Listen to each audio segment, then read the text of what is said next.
tahun itu CSR apa yang pernah didengarkan atau terlaksana?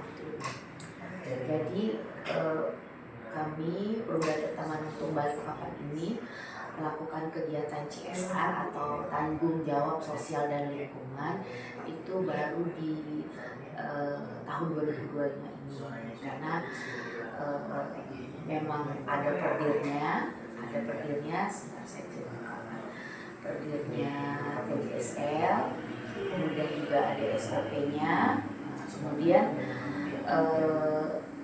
kenapa baru dilaksanakan di tahun 2025? Karena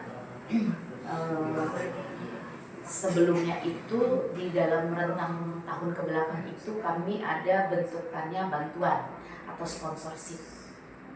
Jadi sponsorship atau bantuan itu adalah bentuk tanggung jawab sosial kami kepada masyarakat di sekitar kami terkait bidang pendidikan, kemudian keagamaan dan lain sebagainya.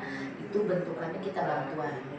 Tapi di tahun 2025 ini kita baru melaksanakan kegiatan CSR itu atau tanggung jawab sosial dan lingkungan. Kalau CSR itu untuk peruntukannya biasanya untuk perusahaan swasta. Tapi kalau untuk kata-kata tanggung jawab sosial dan lingkungan itu adanya di pemerintahan, karena Pemuda Taman Untung Balikpapan ini adalah badan usaha milik daerah, otomatis kita memakainya tanggung jawab sosial dan lingkungan. Nah, jadi tanggung jawab sosial dan lingkungan kita ini sudah kita keluarkan perdirnya di Januari 2025 supaya kita ketika melaksanakan kegiatan TJSL ini ada pedomannya. Di sini kita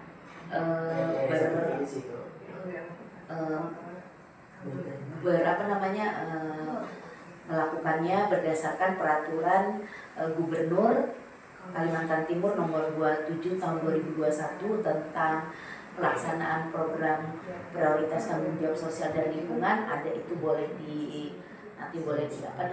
dicari di website. Kemudian tentang Perda Kota Balikpapan nomor 2 tahun 2019 tentang TJSL juga. Jadi pemerintah Kota Balikpapan itu pun ada perdanya, dan kemudian kita mengadopsinya atau sebagai kalau kita bilang kita berpedomannya di situ, di perdir itu ya, di Pergub dengan di perdanya pemerintah Kota Balikpapan. Assalamualaikum warahmatullahi wabarakatuh. Waalaikumsalam.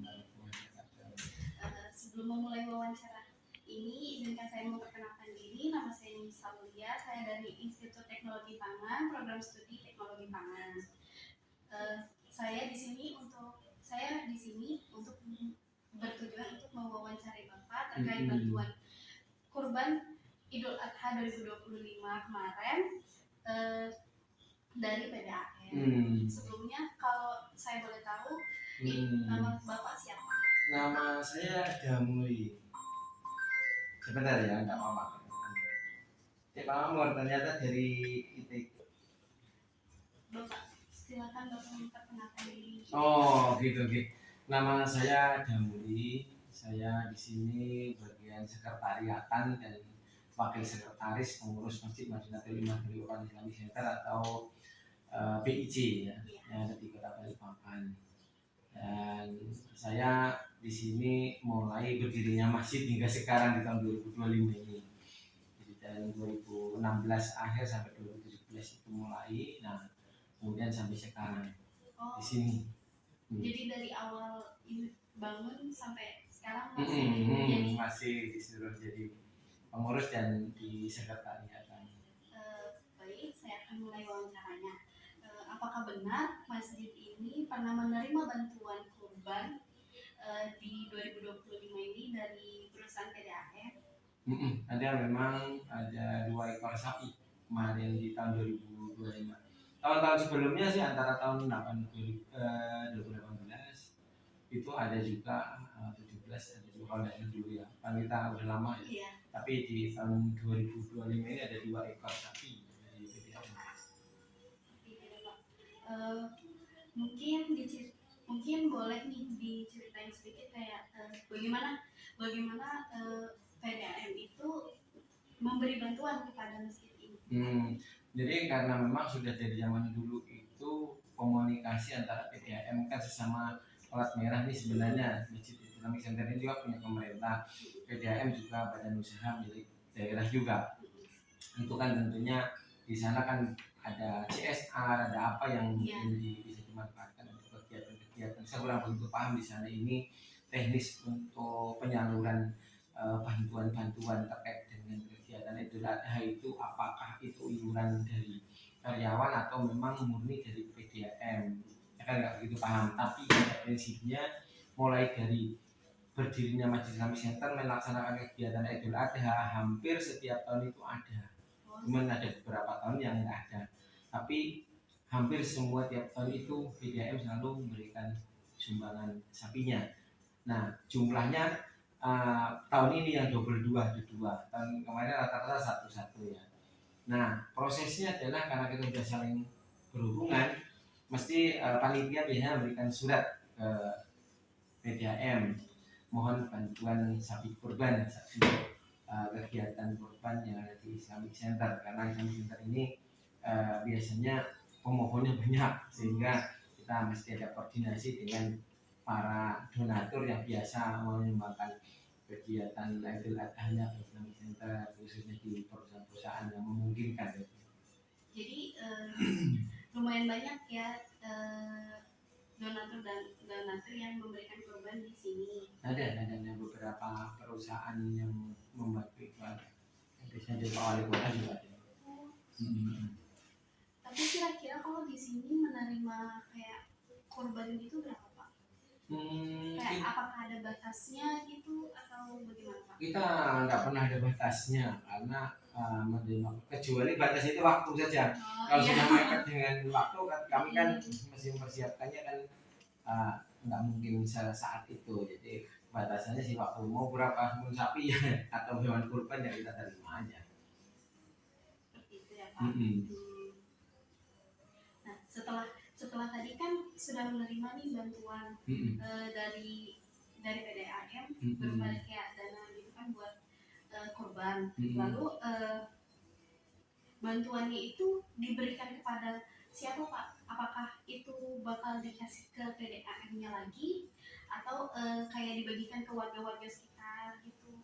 Jadi kalau untuk pembagian daging korban ini kan panitia kan tentunya punya data ya, atau ada kaum apa, ada juga musafir, ada juga orang miskin, ada anak yatim dan sebagainya. Nah itu ya kira-kira kita bagi ke arah-arah sana. Jadi kalau pembagiannya sih seperti itu. Berarti kayak seperti panti asuhan gitu? Ya panti asuhan. Ya yayasan apa ya, biasanya pemohonnya banyak, sapinya kurang ya. Tapi ya tidak apa-apa, secukupnya, karena pemohon biasanya kan banyak maunya ya banyak begitu. Tapi kan kita batasin, yang mintanya 100 mungkin dikasih saya separuh olahraga, kalau tidak ada ya sepertiga, bahkan seperempatnya aja, atau seperberapa yang memungkinkan kita itu hanya cukup.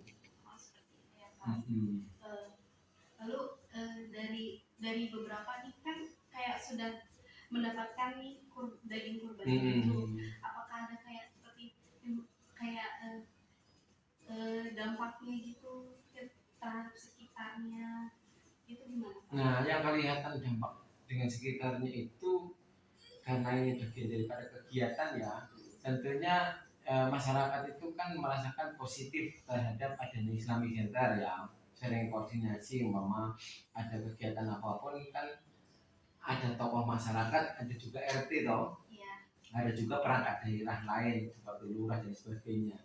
Di lingkungan sini itu akhirnya komunikatif gitu. Nah kaitan dampak bentuk secara nyata peningkatan ekonomi sih nggak bisa ngukur karena saya bukan bidangnya.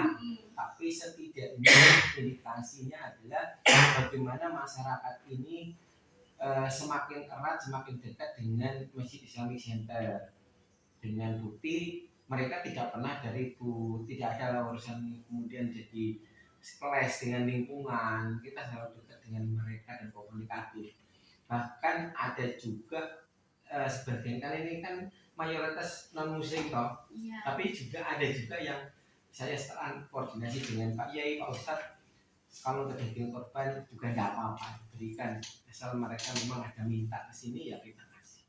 Oh, seperti tapi kayak kan biasanya kalau di bagian kurban itu kan kayak ada yang beberapa itu yang kayak dia tuh nggak sabaran kayak duluan gitu gimana, Pak? Gitu. Nah itu dengan pola panitia kami itu kan kami memotong sapi itu selalu tidak pada hari lebaran, karena kami ini hari lebaran karena saking besarnya yang hadir di sini, kita sholat dari pagi sampai duhur baru selesai. Kalau saya motong sapi jumlahnya lebih dari 10, nggak bakalan selesai itu kalau sehari. Makanya saya mesti harinya besoknya atau lusanya. Gitu kira-kira begitu, 1 hari atau 2 hari setelah Idul Adha. Yang penting masih hari untuk pemotongan sapi korban. Nah di situ kami antri dari motong pagi, motong, ngulitin, mecah-mecah dan sebagainya. Disiapkan kupon itu mulai ada jam 1, ada jam 2, ada 3 sampai terakhir jam 5. Jadi kami antriannya tidak panjang tapi sudah ada sesuai dengan kupon jamnya. Oh, seperti Saya selalu begitu. jadi dibagiin ke warga itu kayak misal kupon itu ada, oh dapatnya jam segini, Nah, dapatnya jam segini. Jadi tidak datang di waktu yang bersamaan. bersamaan. Karena ada rata-rata 1.000, 1.200 biasanya yang saya bagikan itu selama ini rata-rata seperti itu. Makanya kalau sudah itu panitia paling pusing itu kalau kupon sudah terlanjur kita bagi, terus sapinya itu lepas dari perhitungan. Kadang-kadang sapinya kurus ya, walaupun ekornya 2, 3, 4, Iya. tapi ternyata badannya kurus kan akhirnya mengurangi timbangan. Nah di situ yang kadang-kadang kita itu ya deg-degan juga panitia itu. Iya. Karena kupon sudah positif sudah disebar, begitu datang itu jangan sampai kurang. Tapi selama kita mengadakan kegiatan Idul Adha, Idul Korban di sini, saya tidak pernah sampai kekurangan daging. Kalau ada kita malah lebih, dan nanti besoknya ada mau ngambil ya silakan. Untuk pembagiannya sendiri itu di beberapa RT gitu. Kalau RT-nya kita nggak bisa monitor beberapa RT karena mereka ini kan ada dari Pulau Maru juga ada, di kilo 5 juga ada, kilo 20 juga ada, warga sekitar sini juga ada. Ya namanya masjidnya orang Balikpapan kan orang melihatnya kan kotanya Balikpapan. Balikpapan itu center. Saya mohon 1-2 orang. Gunung Sari ada, Manggar juga ada. Mana-mana. Kalau kayak gitu pembagian kuponnya seperti apa ya, Pak? Ya nanti kan kita kadang pendaftaran kan permohonan. Mereka ya jauh-jauh itu umum biasa datang ke sini mohon. Kalau mau kan udahin nomor telepon kan. Sebelum itu ada hari-hari itu sebulan sebelumnya udah banyak. Biasanya masih sudah mulai banyak masuk permohonan 1, 2, 1. Termasuk yayasan. Yayasan itu beberapa yayasan juga ada. Kalau yang lingkungan ya mau libatkan RT, sama tokoh-tokoh masyarakat, jamaah. Mungkin ini pertanyaan terakhir, Pak. Bagaimana harapan Bapak sebagai pengurus masjid ini terhadap program bantuan dari Pak PDHM?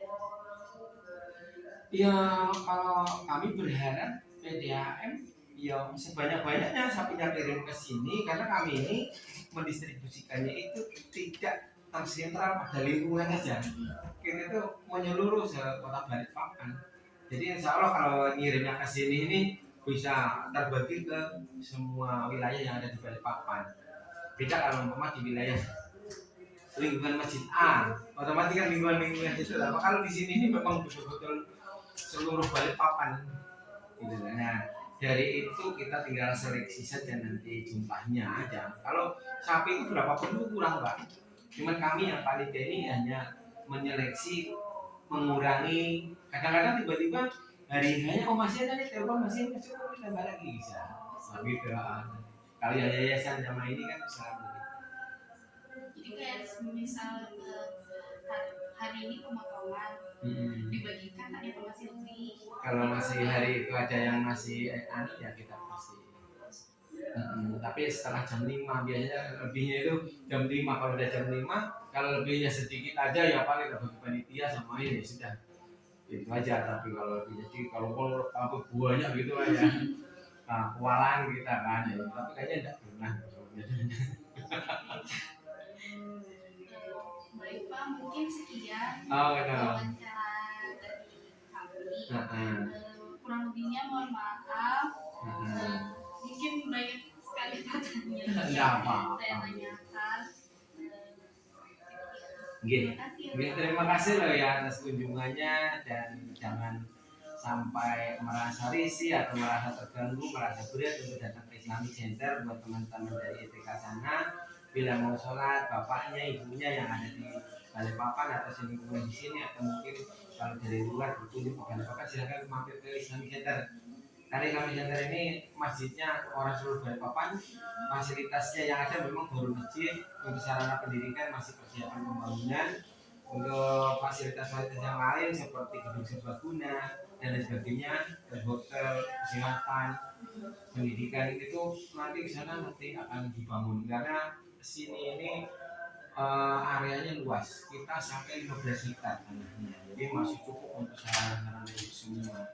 Makanya banyak berkunjung dari luar negeri, dari Malaysia, Brunei, dari Singapura, Thailand datang ke sini.